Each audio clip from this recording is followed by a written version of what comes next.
Inclusive ইলেকশনের যে বয়ান এখন দেওয়া হচ্ছে, আমরা প্রশ্ন রাখতে চাই, 2014 সালে যখন 153টা আসনে কোনো ভোট হয় নাই, তখন আপনাদের ইনক্লুসিভ ইলেকশন কোথায় ছিল? আমরা আপনাদের কাছে বিনয়ের সাথে প্রশ্ন রাখতে চাই, 2018 সালে যখন মিডনাইট ইলেকশন অনুষ্ঠিত হলো, তখন আপনাদের ইনক্লুসিভ ইলেকশন কোথায় ছিল? 2024 সালে যখন আমি ভার্সেস দামি নির্বাচন হলো, তখন আপনাদের ইনক্লুসিভ ইলেকশন কোথায় ছিল? যখন আমরা দেখেছি সিএমএইচে এরশাদকে বন্দী করে রেখে একজন দামি বিরোধী সাজিয়ে নির্বাচন অনুষ্ঠিত হলো, বিএনপিকে ক্ষমতা কাঠামোর বাইরে রেখে, গণতন্ত্র কাঠামোর বাইরে রেখে, তখন আপনাদের ইনক্লুসিভ ইলেকশন কোথায় ছিল? যেই বাংলাদেশে 2000 শহীদের রক্তের দাগ এখনো শুকায় নাই, সেই বাংলাদেশে আওয়ামী লীগের সাথে কোন ইনক্লুসিভিটি দেওয়া হবে না। সেই বাংলাদেশে এখনো পর্যন্ত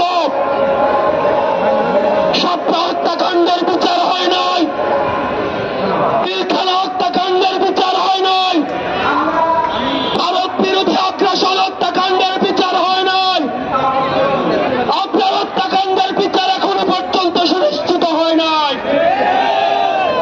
সেই বাংলাদেশে জুলাই গণ অভ্যুত্থানের বিচার হয় নাই, সেই বাংলাদেশে গুম খুন হত্যা এখনো পর্যন্ত বিচার নিশ্চিত হয় নাই, সেই বাংলাদেশে আওয়ামী লীগের সাথে কোন ইনক্লুসিভিটি হতে পারে না। আমরা স্পষ্ট করে বলতে চাই, আপনাদের যাদের কাজ ক্যান্টনমেন্টে, আপনারা ক্যান্টনমেন্টেই থাকুন। আমরা আপনাদের প্রতি শ্রদ্ধা জানাই, সম্মান জানাই। দেশের সার্বভৌমত্ব রক্ষার ক্ষেত্রে আপনাদের যে অবদান রয়েছে, সেটাকে আমরা স্বীকার করে নেই। কিন্তু আমরা বলতে চাই, রাজনৈতিক পরিমণ্ডলে আপনারা ক্যান্টনমেন্ট থেকে গত 16টা বছর যেভাবে লগ্ন হস্তক্ষেপ করেছেন, যেভাবে ক্যান্টনমেন্টের বিভিন্ন দপ্তর উপদপ্তরের মধ্য দিয়ে আপনারা রাজনীতিতে যেভাবে নোংরা হস্তক্ষেপ করেছেন, 24 পরবর্তী বাংলাদেশে রাজনীতি নিয়ন্ত্রণ করবে শুধুমাত্র রাজনীতিবিদরা। আপনারা তখন কোথায় ছিলেন?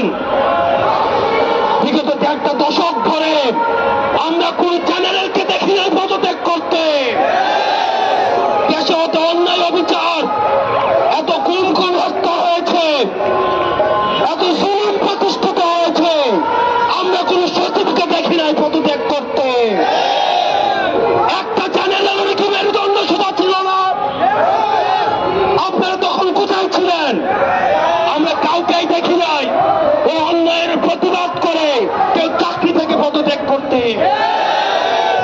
আমরা আপনাদের সাথে বিনয়ের সাথে, আমরা আপনাদের কাছে বিনয়ের সাথে আমরা আহ্বান জানাবো, আমরা একটু প্রপার একটা ডেমোক্রেটিক ট্রানজিশনের অপেক্ষায় রয়েছি।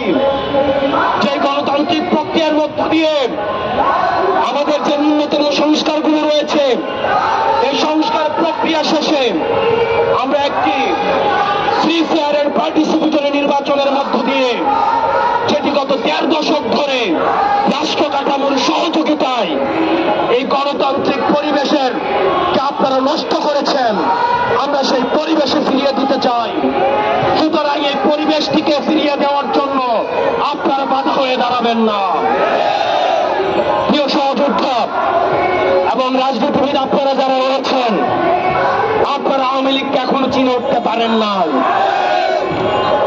শহীদ জিয়াউর রহমান আওয়ামী লীগকে পুনর্বাসন করেছিলেন, উনাকে তার জীবন দিয়ে সেই দায় মেটাতে হয়েছে। জামাতে ইসলামী আওয়ামী লীগকে পুনর্বাসন করেছিলেন, তাদের নেতা কর্মীদের হত্যার মধ্য দিয়ে সেই দায় মেটাতে হয়েছে। বিভিন্ন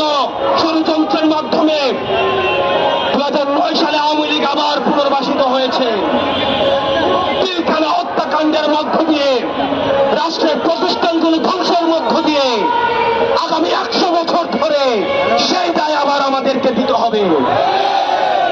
আবার যদি কেউ আওয়ামী লীগকে আবার পুনর্বাসিত করতে চায়, তাহলে তার জীবন দিয়ে সেই দায় আবার পুনর্বাসিত করতে হবে। প্রিয় সহযোদ্ধা, আমরা আপনাদেরকে বলতে চাই, পরবর্তী বাংলাদেশ হবে, next Bangladesh is without Awami League. পরবর্তী বাংলাদেশ বিনির্মাণ হবে, যারা বেশিরভাগ বিরোধী যে রাজনৈতিক দলগুলি রয়েছে, আমাদের বিভিন্ন বিষয় মত পার্থক্য হবে, আমাদের পলিসির জায়গা থেকে ডিসকাশন হবে, আমাদের ডায়লগ হবে, এগ্রিমেন্ট হবে, ডিসএগ্রিমেন্ট হবে, আমাদের সব হবে আওয়ামী লীগকে এই রাষ্ট্র কাঠামোর বাইরে রেখে। আপনাদের ভুলে গেলে চলবে না, কোন গণতান্ত্রিক প্রক্রিয়ায় ভোটের মধ্য দিয়ে কিন্তু আওয়ামী লীগের বাংলাদেশ থেকে পালাতে বাধ্য হয়নি। আওয়ামী লীগ পালাতে বাধ্য হয়েছে গণঅভ্যুত্থানের মধ্য দিয়ে। পৃথিবীর ইতিহাসে কোথাও কোন নজির নেই, গণঅভ্যুত্থানের মধ্য দিয়ে যারা পালাতে বাধ্য হয় তাদেরকে আবার নির্বাচনে ফিরিয়ে নিয়ে আসা হয়। সুতরাং আওয়ামী লীগের পতন হয়েছে 5ই আগস্ট। 5ই আগস্ট চূড়ান্ত সিদ্ধান্ত হয়ে গিয়েছে, আওয়ামী লীগের নাম, আওয়ামী লীগের মার্কা এবং আওয়ামী লীগের আদর্শ এই বাংলাদেশের রাজনীতি করার অধিকার হারিয়েছে। অন্তর্বর্তীকালীন সরকারের কাছে আহ্বান জানাবো, আমরা আপনাদের কাছে যে আশা করেছিলাম, এখনো পর্যন্ত আপনাদের দৃশ্যমান কোন পদক্ষেপ আপনারা দেখতে পাইনি। আমরা কোন নির্বাহী আদেশের মধ্য দিয়ে আওয়ামী লীগ নিষিদ্ধ চাই না, বরং আওয়ামী লীগ যে কৃত অপরাধ করেছে, যে গণহত্যা চালিয়েছে, যেভাবে মানুষের বাকস্বাধীনতাকে রুদ্ধ করেছে, গুম খুন হত্যার উপরে রাজনীতি চালু করেছে, আপনারা যদি সকলের বিচার নিশ্চিত করতে পারেন, তাহলে আগামী 300 বছরও আওয়ামী লীগের বাংলার জমিনে ফিরবে না। কিছুদিন আগে আপনারা দেখেছেন,